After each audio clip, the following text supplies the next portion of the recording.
Good day, everybody. This is Kevin with Opel's Outdoors and More, and today we are going to be changing the oil in our lower unit of our 60 Mercury. So stay tuned, like, subscribe, comment, and let's get with it. Yes, so go ahead, open up your vent, take your vent out first.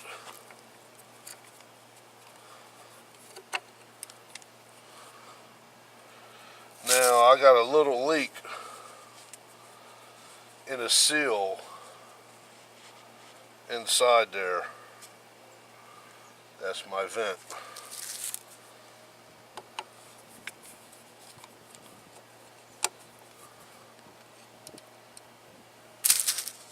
And that right there is about 3 drops of water.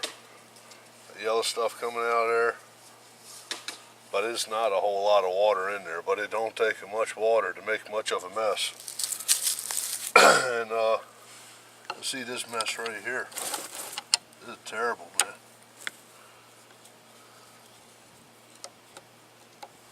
Okay, here we go.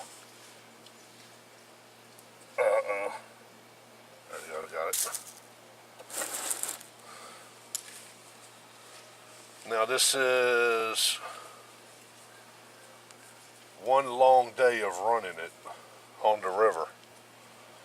Now if there's no oil in there to where you see the oil actually come out and it's still oil, not haven't been blended with water, and you'd probably be getting a little bit more in there than what you think.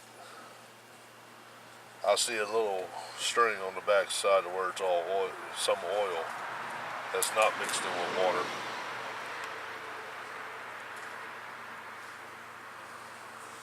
And this is your fuel plug. Now I change this in here every time I go out, just because I got this issue going. There's a seal inside the shaft right there by the water pump. I need a water pump propeller on the inside. I don't need one, but I need that seal that's above that water pump propeller. So since I need to get that seal, I'm going to go ahead and replace the propeller too. So when I take this lower unit down, I'll take it down and replace that, put it back in there. Hopefully I won't mess with it no more. And hopefully we'll be good to go after that.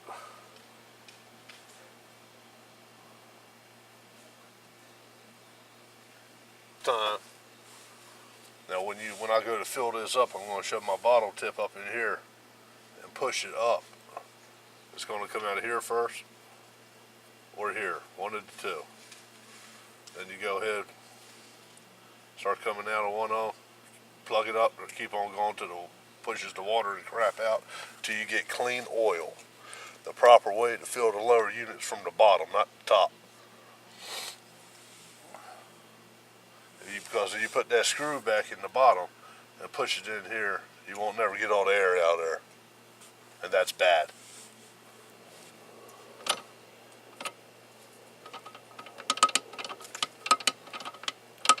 It's not quite in neutral. It's the dog ears kind of in between. Also got to take this apart, and there's a linkage in there. I got to cut one more coil off the spring so it will work properly. Because it's the shifter up there when you go to forward and reverse. It's when I bought the boat, it was really hard to do it. It grind all the time and crap. We already cut a coil and a half off the spring, and it got a little smoother. But we got to take another half a coil to a coil off of it so it'll be right. I'll tell you what though, a boat could be a pain in the butt because you got the doggone lights on it. You got, if you do nighttime fishing, you're going to have night lights on it and stuff like that. Your depth finder, your spotlights, if you do videoing and all, you got video lights and crap. And you gotta keep all that stuff working, man. It takes some effort. Onboard battery charger to charge your batteries on your boat. I went through like 3 of them. No, I went through 2 of them. I got the 3rd one on there. It's still working right now. And here we are, we're getting ready to put the oil in now. So what I'm going to do, I'm going to take my oil. It's still dripping a little bit, but it was like, dang, this has been a long time. So what I'm going to do, I'm going to go ahead and shove it up there, slide that over a little bit, and just start squeezing it up in there. And I'm going to look up here for when it starts coming out. And it figures I got a hole in my jug.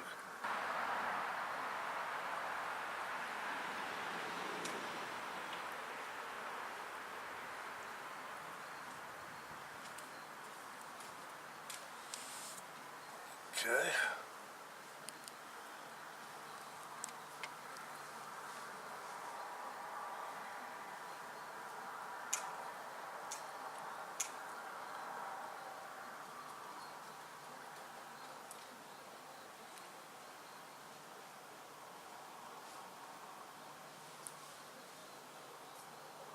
See that water come out there?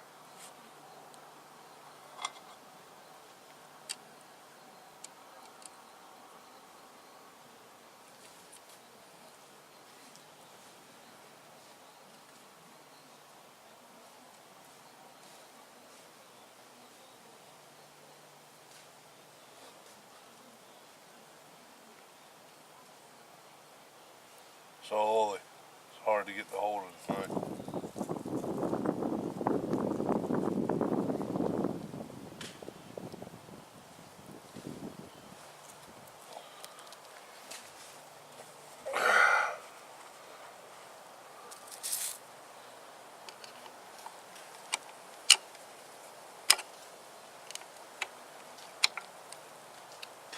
Now this is the fun time.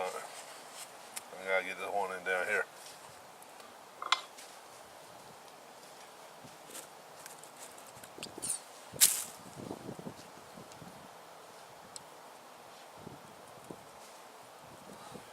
Saying it don't squirt out as bad as you think it does.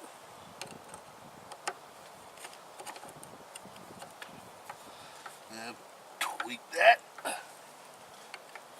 Tweak that. And tweak that. Now that is the proper way to go ahead and change your oil in your lower unit, because oil is lighter than water, so therefore it floats up to the top. When you drain it out, pop them open off, and then pop that out, and then the air allows it to drain down through there. And it's just the opposite when you put it back in there. Take your oil and you shove it in through the bottom part and push it up, and all that water, what you're doing, you're pushing all the water out in the bearings and everything up to the vents, and then you'll see that white cruddy crap come out. Then you pop up one vent, and then you go ahead and keep on shoving it, squeezing it in there, and you'll come out the other one. Now you see how clear it was coming out of that one? This thing's good to go now. So next time I take it out, I'll be able to ride it. And I know my case is getting lubed, my gears are getting lubed, but when I go ahead and bring it back in, I'm going to have to do this again until I fix that seal in there, and I'm waiting for the seal to come. But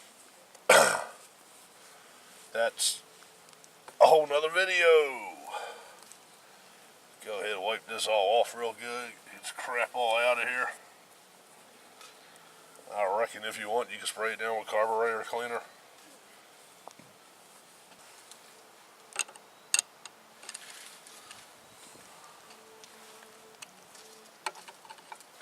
One final check, because you don't want the bolts backing out. I'm not talking about moose on them to where you try stripping them out at it or anything. Just make sure they're snug in there to where they won't back out from the vibration of the motor running. Because God almighty, you don't want them falling off when you're going down the river and all your oil come out. And when you run this thing, look back there and make sure there's not a big old oil slick coming out the back of the thing. That's not cool. I really don't like that little bit of oil there, but that is really a little bit of oil. I mean, it's a tiny bit of oil compared to all the oil that comes out in there. Well, I hope this helped. This been Kevin with Opel's Outdoors and More. I hope this helped, and subscribe, like, and comment.